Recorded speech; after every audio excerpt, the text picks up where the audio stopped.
सांगली शहरात हजरत पैगंबर यांच्या जयंतीनिमित्त जश्ने ईद ए मिलादुन्नबीचा जुलूस उत्साहात पार पडलाय। यावेळी शहरात हिंदू मुस्लिम ऐक्याचे अनोखे दर्शन घडलं।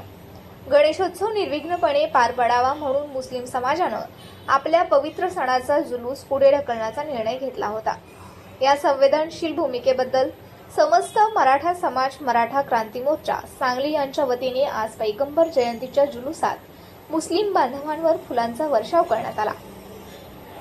हम सब एक है, जय जिजाऊ जय शिवराय, एक मराठा लाख मराठा अशा घोषणांनी शहरात एकतेचा आणि भाईचाराचा संदेश दिला।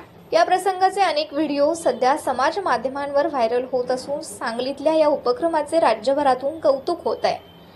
सांगली शहरात सध्या हिंदू मुस्लिम ऐक्याचं जिवंत प्रतीक पाहायला मिळत आहे।